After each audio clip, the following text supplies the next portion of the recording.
यहां कह रहे हैं कि लीन नीच मारीच ही संगा, मारीच को नीच कह रहे हैं।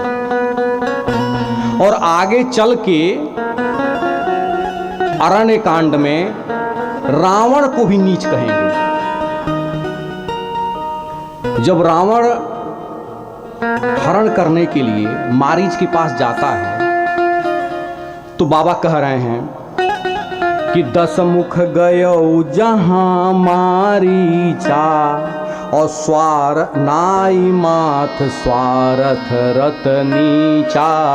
10 मुख गयो जहां मारीचा, नाई माथ स्वारथ नीचा।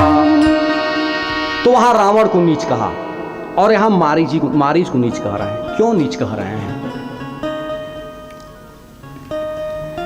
पराई स्त्री के ऊपर दृष्टि डालने वाले से बड़ा नीच कौन है?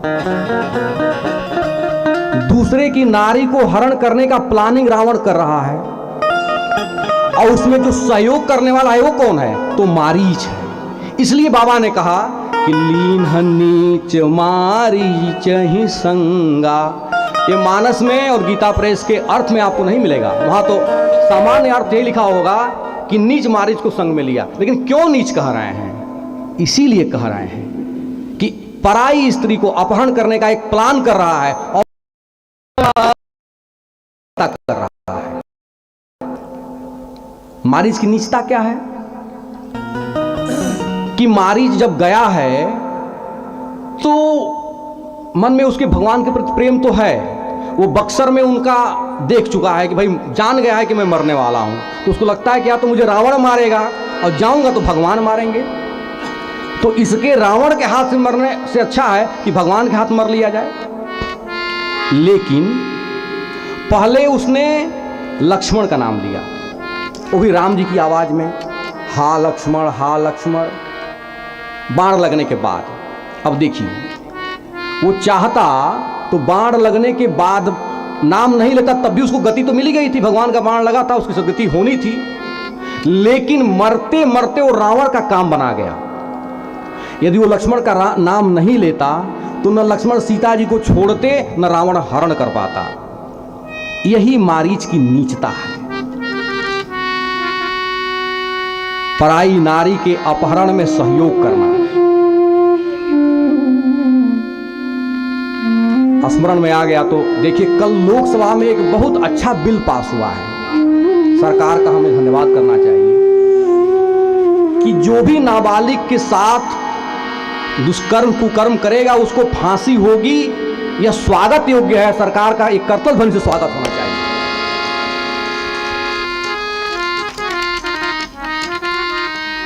जब आप सुबह उठते हैं, पेपर पढ़ते हैं, तो प्रतिदिन पेपर में 5 समाचार तो केवल 10 समाचार नीचता के रहते हैं। कोई ऐसा दिन नहीं है कि नीचता के समाचार सुनने को ना मिले। एक मां के रूप में, एक बाप के रूप में हृदय इतना व्यथित होता है प्रत्येक व्यक्ति का कि हम अपने बच्चे को बाहर छोड़ रहे हैं पढ़ने के लिए, बेटी मेरी जा रही है। कुछ होने के बाद से लाख बुलडोजर चल जाए, उस दुष्ट के एनकाउंटर हो जाओ, लेकिन जेकरी साथे कुछ हो गइल बा ओकर तो लौटे वाला नहीं खे। यही तो यह प्रसंग बता रहा है कि एक पराई नारी का अपहरण कर रहा है वह रावण है, और एक दृष्टि भी नहीं डाल रहा है वह राम है। यही राम में और रावण में अंतर है।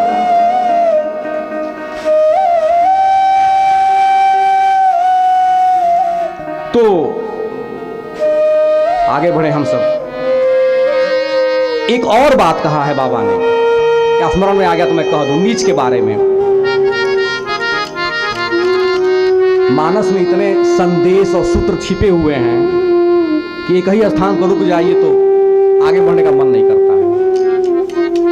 कि नवन नीच कै अति दुखदाई, और जिमि अंकुश धनु उरग बिलाई। नवन नीच कै अति दुखदाई, जिमि अंकुश धनु उरग बिलाए। उसी प्रसंग में कह रहे हैं, अरण्य कांड में चौपाई आई है। इसलिए कि रावण तो किसी को प्रणाम करता ही नहीं है, लेकिन अपनी जरूरत है तो जा करके नाई माथ स्वारथ रत नीचा मारीच को प्रणाम किया है। बाबा कह रहे हैं कि नीच व्यक्ति का झुकना बहुत कष्ट देता है। बचपन में मेरी माँ कहा करती थी कि बाबू जब सांप के काटे के होला ना तो सपट के चलेला। एक मतलब क्यों काटी। 4 उदाहरण दिया यहाँ पर बाबा ने। क्या कि जिमी अंकुश धनु उरग बिलाई। अंकुश जिसे हाथी को बस में किया जाता है, देखिए वो टेढ़ा होता है, नवा हुआ है, तो नवा हुआ है तो हाथी को मारेगा। धनु चाप टेढ़ा होता है, जब वो नौता है खींचा जाता है, इसका मतलब कि बाण चलेगा, किसी न किसी को मारेगा। उरग माने होता है सांप, यदि वो सपटा हुआ है तो प्रहार करेगा। और बिल्ली को देखिए, जब चूहे को पकड़ना होता है तो पहले से पोजीशन बनाती है। बाबा ने कहा कि नवनी नीच के अति दुखदाई, जिमि अंकुश धनु उरग बिलाई।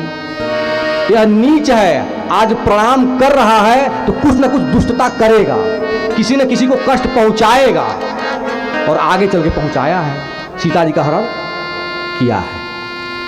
इतने सूत्र मानस में